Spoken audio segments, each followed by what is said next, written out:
Programme में एक बार फिर खुश आमदीद। बात हो रही थी मौजूदा सियासी, माशी और आइनी बहरान के हवाले से, और ख़ास तौर पे ज़ाहिर है जैसे जैसे इलेक्शन का वक्त करीब आ रहा है, सियासी जोड़ तोड़ भी जारी है। और इसमें सरदार साहब किस तरह देखते हैं? आज फवाद चौधरी साहब कुछ दिन पहले उन्होंने ट्वीट किया, ज़ाहिर है पहले हमने उनकी ज़बरदस्त किस्म की दौड़ें देखी, उसके बाद वो ट्वीट करते हैं और ट्वीट करते हैं पाकिस्तान की सियासत को। अचानक कोई 2-3 दिन ब्रेक के बाद वो आज दोबारा आए और अब कह रहे हैं कि जी 25 करोड़ आवाम को नवाज शरीफ और आसिफ अली जरदारी के सहारे नहीं छोड़ा जा सकता। उन्होंने कहा जी अब वापस आना होगा और स्पेस नहीं देंगे। किस तरह देखते हैं फवाद चौधरी की इस एंट्री को? और फिर वही चीज़ें हमें नज़र आ रही हैं कि शायद कुछ प्रेशर ग्रुप्स हैं, कुछ लोग हैं जो पीछे चीज़ों को मैनेज कर रहे हैं। आने वाला इलेक्शन अगेन, हमें जिस तरह ब्रेक से पहले भी बात कर रहे थे कि कट टू साइज़ ही रखा जाएगा, किसी जमात के पास शायद अक्सरियत नहीं होगी, नहीं दी जाएगी, जिस तरह अभी आज फवाद चौधरी साहब और उनके साथ उनका जो ग्रुप था उन्होंने बात की है। सरदार साहब,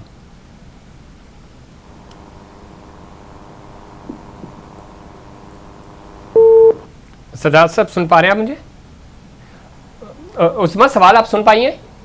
जी मैं सुन पाई हूँ। सवाल बिल्कुल सेम है, इसका आप रिस्पॉन्ड कर दें कि ये अचानक क्या हो गया? 3 दिन पहले ब्रेक और उसके बाद आप वापस आते हैं और नए सिरे से एक सियासी माहौल बनाने की कोशिश की जा रही है, और वो कह रहे हैं कि जी ना नवाज शरीफ साहब के लिए स्पेस छोड़ेंगे और ना ही जरदारी साहब के लिए।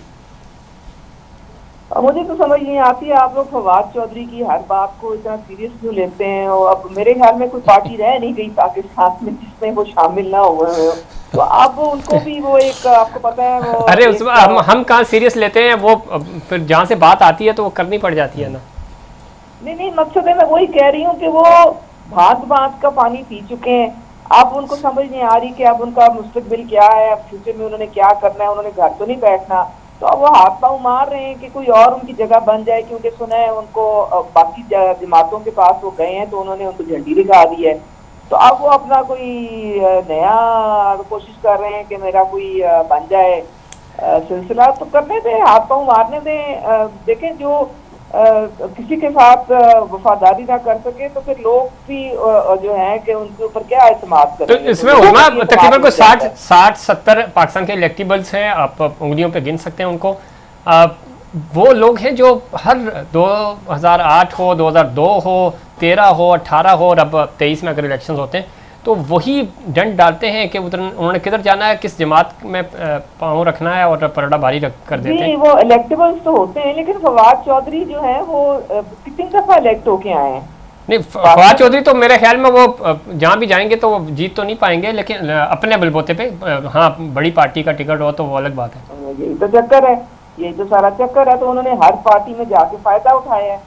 आप देखें कहाँ पे जाके वो अब उनका नया कौन सा शिकार है। ठीक है, जाने से चले देखते हैं, ये आने वाले दिनों में पता चल जाएगा कि उन्होंने किस तरफ जाना है। सरदार साहब आवाज आ रही है आपको? जी बिल्कुल। सरदार साहब, फवाद चौधरी साहब की जो एंट्री है दोबारा से, वो 3-4 दिन का ब्रेक लेकर और फिर आज वो मुख्तलिफ रहनुमा जो छोड़ चुके हैं पाकिस्तान तहरीक इंसाफ को, वो भी उनके साथ थे। शाह कैशी साहब को भी वो पार्टी छोड़ने पर आमादा कर रहे हैं। आपको लगता है क्योंकि नया प्रेशर ग्रुप बनाया जा रहा है, या फवाद चौधरी साहब की एंट्री को आप किस तरह देखते हैं? कुछ जो बैक एंड पे लोग हैं, जो मूवर एंड शेकर हैं पाकिस्तान की सियासत के, वो कुछ और चाह रहे हैं। देखिए, एक तो पाकिस्तान की पॉलिटिक्स के अंदर बड़ा अनफॉर्चुनेट है कि एक ट्रेंड है पाकिस्तान के अंदर कि कुछ सियासी चीटर ऐसे होते हैं जी, जो जिसकी तरफ जो जब उनके ऊपर कोई किसी पॉलिटिकल पार्टी के अंदर मुश्किल वक्त आता है तो वो सियासी ब्रेक ले लेते हैं, और कहीं से कहीं ना कहीं जब उनको उम्मीद की किरण नजर आती है तो फिर वो दूसरी तरफ जाते हैं। फवाद चौधरी साहब हो गए या इस तरह के जितने लोग हैं कि पाकिस्तान की सियासत के सियासी चीटर लोग हैं, ये बेसिकली अपनी, आप देखें कि कुछ दिन पहले तक फवाद चौधरी साहब की जो स्टेटमेंट थी इमरान खान साहब के लिए, ऐसा लग रहा था कि वो कभी मर जाएंगे लेकिन इमरान खान साहब को नहीं छोड़ेंगे। जी जी। तो मेरा ख्याल ये है कि इन लोगों का रास्ता रुकना चाहिए। जैसे चार्टर ऑफ डेमोक्रेसी हुई थी, तो एक पाकिस्तान की पॉलिटिकल पार्टियों को एक चार्टर ऑफ इस तरह के चार्टर करना पड़ेगा कि ये जिस तरह के सियासी चीटर और लोटे हैं उनके रास्ते बंद होने चाहिए, ताकि पाकिस्तान के अंदर जो एक्चुअल पॉलिटिकल वर्कर हैं जो हकीकी तौर पे पाकिस्तान के अंदर पॉलिटिक्स करते हैं और जद्दोजहद भी करते हैं और अपनी लीडरशिप और अपने नजरियात के साथ खड़े होते हैं, उनको उनको जगह मिलनी चाहिए।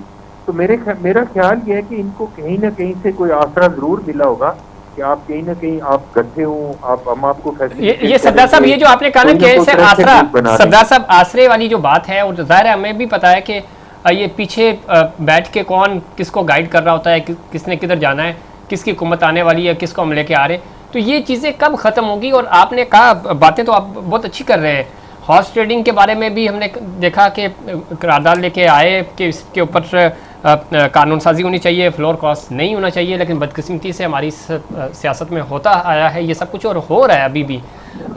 इसका हल क्या निकलेगा? कैसे हम जो जेनवन आप जैसे वर्कर्स हैं, वो लोग जो सारा साल सियासत करते हैं, हल्के में रहते हैं, फील्ड में रहते हैं, उनको मौका मिले? देखिए, पाकिस्तान पीपल्स पार्टी ने हमेशा पाकिस्तान के अंदर जो पाकिस्तान के इदारे, चाहे मिलिट्री स्टैब्लिशमेंट है या हमारी जुडिशरी है, उसने हमेशा पाकिस्तान पीपल्स पार्टी का स्टैंड रहा है कि पाकिस्तान के इदारे अपनी अपनी डोमेन में रह के काम करें। ये अनफॉर्चुनेट है कि हमारी जो स्टैब्लिशमेंट थी वो पाकिस्तान के अंदर बहुत बुरी तरह पॉलिटिक्स के अंदर इन्वॉल्व रही है। और बड़ी खुश आइंदा बात है कि जब जनरल बाजवा साहब ने GHQ के अंदर खड़े होकर कहा कि हम ए पॉलिटिकल हो रहे हैं और अब हम पाकिस्तान की जो पॉलिटिकल सिस्टम है उसके अंदर हम इन्वॉल्व नहीं होंगे, इसको पाकिस्तान पीपल्स पार्टी वेलकम करती है। लेकिन अगर हकीकी तौर पे पाकिस्तान के इदारे, उस वक्त तक पाकिस्तान का डेमोक्रेटिक सिस्टम आगे नहीं जा सकता, पॉलिटिकल सिस्टम आगे नहीं जा सकता, पॉलिटिकल सिस्टम स्ट्रेंथन नहीं हो सकता जब तक हमारे इदारों की इंटरफेरेंस पाकिस्तान की पॉलिटिकल सिस्टम के अंदर कम नहीं होगी। चाहे हमारी जुडिशरी है, चाहे मिलिट्री स्टैब्लिशमेंट। अभी भी देख लेना कि जिस तरह ऑनरेबल सुप्रीम कोर्ट के चीफ जस्टिस उमर अता बंदयाल साहब जिस तरह इमरान खान को फैसिलिटेट कर रहे थे और जिस तरह करने की कोशिश कर रहे हैं, और इस वक्त पाकिस्तान की अदालतों के अंदर किस तरह इन्फ्लुएंस करके इमरान खान को फैसिलिटेट कर रहे थे, तो ये बड़ी शर्मनाक बात है कि पाकिस्तान की जो पॉलिटिकल पार्टीज हैं वो इसके ऊपर खामोश हो जाती है और ठीक है, इसमें कंप्रोमाइज नहीं करना चाहिए। ठीक है, हमेशा पाकिस्तान पीपल्स पार्टी ने इसकी आवाज भी उठाई है और इसकी आवाज उठाती रहेगी। ठीक है, भारी कीमत भी अदा करनी पड़ेगी। ठीक है सरदार साहब, आपका पॉइंट आ गया। मलिक साहब, सब चीज़ें हो रही हैं, अपने अपना वोट सिक्योर किया जा रहा है, पोजीशन सिक्योर की जा रही हैं, और साथ ही साथ ये भी कोशिश की जा रही है कि किसी तरह आने वाले जो इलेक्शंस हैं, चाहे 23 में होते हैं या 24 में, टिकट कन्फर्म हो चीज़ें, अवाम इस सारे मामले में नज़रअंदाज हैं। ना तो हमें वफाकी हुकूमत और ना ही सूबाई हुकूमतों की तरजीहात में अवाम नज़र आ रहे हैं। बजट अभी आना है, IMF की जो प्रोग्राम था वो हम कंप्लीट नहीं कर सके, जो कि लगता है अब ज़ाहिर कंप्लीट नहीं होगा। आप उनका एक अलग प्रेशर है। तो क्या देख रहे हैं, अवाम तो डिस्कस ही नहीं हो रहे। अभी हम पूरा प्रोग्राम हमारा इन चीज़ों पे निकल जाता है और डेली बेसिस पे हम ज़रा यही कर रहे होते हैं, किसने PTI को छोड़ा, कौन किस जमात में जा रहा है। तो अवाम के नुमाइंदे अवाम की बात क्यों नहीं करते? देखें भाई, जहाँ तक है ना इस मुल्क के सियासी सिस्टम को बेहतर करने की बात, तो इस मुल्क के सियासी सिस्टम को बेहतर करने, रिफ़ाइन करने के लिए आपको इलेक्टेबल की सियासत जो है ना उसको ख़त्म करना होगा। ठीक है, आपने इलेक्टेबल, तमाम सियासी जमातों इलेक्टेबल को डिस्करेज करके अपने सियासी और नज़रियाती वर्कर्स को आगे लेके आना चाहिए। सही, ताकि आपकी पार्टी मजबूत रहे। ठीक है, इलेक्टेबल जो हैं वो आज इस दरख्त पे बैठे होते हैं तो उड़ के पंछी दूसरे दरख्त पे चले जाते हैं। जी जी, ये वही लोग हैं जो आज से 70 साल से हम देखते आ रहे हैं। ऐसा ही है। ठीक है, अगर इस सिस्टम को मजबूत करना चाहते हैं तो सबसे पहले तो हमें इस चीज़ को ख़त्म करके अपने नज़रियाती कारकुन को आगे लेके आना पड़ेगा, ताकि उनको सही हक मिल सके और पार्टी की बेहतर काम कर सकें, मुल्क की खिदमत कर सकें। जहाँ तक दूसरी बात रही इदारों की मज़ामत, इसमें तो मैं समझता हूँ कि ये जो अभी सुप्रीम कोर्ट का अमल दखल है या बाकी इदारों का जो अमल दखल है वो भी ख़त्म होना चाहिए। ठीक, तमाम सियासी जमातों को बैठकर एक टेबल पे बैठ के ये मुज़ाकरात करने पड़ेंगे अगर इस मुल्क की बेहतरी चाहते हैं या इस मुल्क को सिस्टम को आगे बढ़ाना चाहते हैं। सही, अगर जब तक ये मुज़ाकरात नहीं होंगे, चाहे वो इमरान खान साहब भी हैं, इमरान खान साहब को भी टेबल पे बिठाना चाहिए, आसिफ जरदारी साहब को बिठाना चाहिए, तमाम सियासी स्टेक होल्डर्स जो हैं उनको एक टेबल पे बिठा के ये मुज़ाकरात करने पड़ेंगे ताकि इस मुल्क में बेहतर कोई निज़ाम ला सकें। ठीक। अच्छा, कुछ दिन पहले ही खान साहब ने कहा कि मुल्क में कोई भी ऐसी पार्टी नहीं है जो अकेले हुकूमत बनाए। और ज़रा अब माहौल भी उस तरह का बन चुका है। सिंध अगर देखें पाकिस्तान पार्टी के पास है, पंजाब ज़रा बड़ा ज़बरदस्त मुकाबला होगा पंजाब में, और पंजाब ही ज़्यादा डिसीजन भी लेता है, सबसे ज़्यादा नंबर्स भी वहाँ से आते हैं। KP इस वक्त तो ज़रा PTI के पास है, लेकिन आगे डिवाइड हो जाएगा जिसमें पाकिस्तान पीपल्स पार्टी, ANP और ये बाकी जमातें हैं, ख़ासतौर पर मौलाना फजल रहमान साहब, बलूचिस्तान तो मिक्स एंड मैच रहता है। तो क्या देखते हैं कि इस माहौल में आने वाले दिनों में जो एक शिद्दत पसंदी है, जो मुज़ाकरात की हम बात कर रहे हैं, और सियासी शिद्दत पसंदी है, तो इसका ख़ात्मा तो सियासतदानों ने ही करना है और वो हमें नज़र नहीं आ रहा। अगर नहीं होगा तो फिर अभी आप 13 जमातें हैं तो शायद मामला खान का है, खान माइनस हो जाएगा। 13 जमातें जब इलेक्शंस की तरफ जाएंगी तो आप लोग भी आपस में लड़ना शुरू हो जाएंगे। तो ये लड़ाई झगड़े और ये सारी चीज़ें कैसे ख़त्म होगी? हम इस नज़रियाती तौर पे देखिए, मैं ज़ाती तौर पे ये समझता हूँ कि इमरान खान को माइनस नहीं होना चाहिए। सही। किसी भी जमात पे ना उस पर पाबंदी लगनी चाहिए, ना उसके किसी लीडर को बैन करना चाहिए। चाहे माजी में नवाज शरीफ साहब भी थे तो उनको भी बैन नहीं होना चाहिए इतना। अभी तो वैसे भी अपील का हक मिल गया तो इंशाल्लाह वो अपील अपनी कर ही लेंगे। और सब सियासतदानों की ये चाहिए कि वो टेबल पे बैठें, मुज़ाकरात करें। और जहाँ तक इलेक्शन की बात रहेगी तो मैं समझता हूँ, जो मेरा ज़ाती तजिया है, सिंध में पीपल्स पार्टी तो विन विन पोजीशन में है, बलूचिस्तान में भी उनकी काफ़ी अच्छी खासी पोजीशन है। सबसे ज़्यादा डेंट जो है ना वो नून लीग को पड़ेगा। सही। क्योंकि पंजाब में पीपल्स पार्टी जनूबी पंजाब में बड़ी स्ट्रॉन्ग है।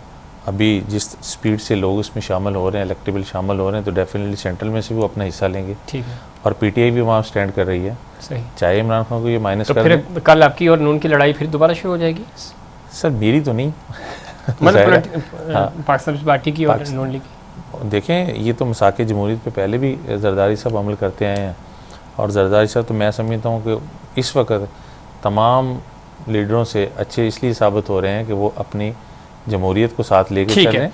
उस बात गुफ्तगू आप सुन रही थी, इसमें कोई शक नहीं। जिस तरह का माहौल बन गया है, ज़ाहिर बहुत वाज़े तो किसी एक जमात के पास मैंडेट नहीं होगा, लेकिन मैंडेट तो चलो बाद में आएगा। तमाम स्टेक होल्डर्स मिल बैठने को भी तैयार नहीं है, तो कैसे एक टेबल पे इकट्ठा किया जाए ताकि कोई SOP सेट हो सके आने वाले इलेक्शंस के लिए? मैं वैसे आप लोगों के जो मेहमान हैं उनकी बातें सुन के थोड़ा सा हैरान हुई हूँ। जी जी। कहते हैं कि जी इमरान खान को भी आप जो है बिठा लें साथ और बिजनेस एज यूजुअल कर लें। एक शख्स जिसने सारी रेड लाइंस क्रॉस कर ली, जिसने अपने कारकुनों को रियासत के खिलाफ का हथियार उठवा दिए, जिसने शोहदा की जो हमारी यादगारें उनकी बेगुर्बती करवा दी, आप कहते हैं कि ये सारा कुछ भूल जाएं और इमरान खान हर चीज से बालातर होके तो आके टेबल पे बैठ जाए? ये मुमकिन नहीं है। ये कैसे? मेरे बात करने का ये मकसद नहीं था। डेफिनेटली जो 9 मई के वाकयात में जो लोग मुलव्वस हैं उनको वाकई करार सजा मिलनी चाहिए। मेरा मकसद ये बताएं कि आप तो कह रहे हैं इमरान खान को मुज़ाकरात की टेबल पे लाके बिठा दें। देखिए, मैंने तो इस मुल्क की वो कह रहे हैं कि उनको सियासत से मेरी मुकम्मल होने से मुज़ाकरात जो हैं आप करते हैं जब आप एक पोजीशन ऑफ स्ट्रेंथ पे बैठे होते हैं, ठीक है? फिर आप लोगों को बुलाते हैं, अपने साथ बिठाते हैं, जो कि Imran Khan as prime minister कर सकते थे, लेकिन उन्होंने 3.5 साल किसी से हाथ मिलाना गवारा नहीं किया।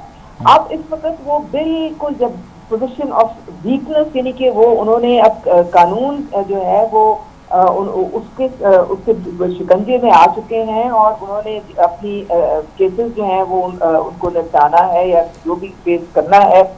इस वक्त आप कैसे कह सकते हैं कि जी वो बाकी सारी दुनिया जो है उनको बड़े प्यार मोहब्बत, चलो वक्त खत्म हो रहा है, आप कह रही हैं उनको चांस नहीं, ठीक हो नहीं सकता, ठीक है, उनको चांस नहीं मिलना चाहिए। लेकिन उस्मा एक मैं ये देखिए, मेरा एक जाती सियासी तजिया है, इससे इख्तलाफ करना आपका जमहूरी हक है। ठीक है, वक्त खत्म हो रहा है। मैं सरदार साहब का व्यू है, ये मेरा पॉइंट ऑफ व्यू था। ठीक है खान साहब से नहीं, लेकिन बाकी सियासतदान तो बैठ के बात कर सकते हैं। ठीक हो गया, स्टेक होल्डर्स को बैठना पड़ेगा। सरदार साहब उसको जवाब देना पड़ेगा। ठीक है, बिल्कुल जवाब देना चाहिए। जिसने कानून हाथ में लिया उसको सजा मिलनी चाहिए, जिस पे जुर्म साबित हो उसको सजा मिलनी चाहिए। सरदार साहब, ये सारी चीज़ें तो अपनी जगह हैं, लेकिन ज़ाहिर है सब लोगों ने मिलकर बैठ, जिस तरह आप बात करते हैं हमेशा, और ज़ाहिर डायलॉग ही बड़ी बड़ी जंगें हैं, 2 अजीम जंगें हुई, मामला टेबल पे ही हल हुआ। तो किसी तरह सियासतदान बैठे हैं, मिल बैठ कर आगे बढ़ें ताकि एक आने वाला इलेक्शन तो कम से कम कंट्रोवर्शियल ना हो। सरदार साहब, आखिरी 1 मिनट है आपके पास। देखिए, आपको याद होगा कि असेंबली के फ्लोर पे पाकिस्तान पीपल्स पार्टी के चेयरमैन बिलावल भुट्टो जरदारी साहब ने और साबिक प्रेसिडेंट ऑफ पाकिस्तान आसिफ अली जरदारी साहब ने डायलॉग की बात की थी और मैं इस चीज़ को इंडोर्स करता हूँ कि इमरान खान में तमाम लोगों के साथ पॉलिटिकल डायलॉग होने चाहिए। अगर इमरान खान ने कोई जुर्म किया तो पाकिस्तान के कानून के मुताबिक उसको सजा मिलनी चाहिए, लेकिन बिल्कुल है ये तो वो पॉइंट ऑफ व्यू मेरा पाकिस्तानी है ना, पाकिस्तान के कानून के मुताबिक ही आप उसको सजा दे सकते हैं। आप ये तो नहीं कर सकते कि इमरान खान को पाकिस्तान बंदर कर दें या यहाँ से चला जाए। लेकिन मैं समझ रहा हूँ कि बिल्कुल ट्रांसपेरेंट तरीके से पाकिस्तान के कानून के मुताबिक जिसने जितना जुर्म किया है उसको सजा मिलनी चाहिए। मेरे ख्याल में मेरा अपना व्यू पॉइंट ये है कि पाकिस्तान पीपल पार्टी डायलॉग पे यकीन रखती है। ठीक, मोहतरम बेनजीर भुट्टो शहीद की जो रिकंसिलिएशन की जो पॉलिसी थी जी वो जी तमाम पॉलिटिकल पार्टीज के साथ डायलॉग के ऊपर यकीन रखने वाली पॉलिसी। ठीक है, और डायलॉग होना चाहिए। वक्त खत्म हो गया। तीनों मेहमानों का बहुत शुक्रिया नाज़रीन, ये था हमारा आज का प्रोग्राम। उम्मीद करता हूँ दीगर प्रोग्राम की तरह आज का प्रोग्राम भी आपको पसंद आएगा। मुझे और इनसाइड पाकिस्तान की पूरी टीम को दीजिए इजाज़त। अल्लाह ने के बाद।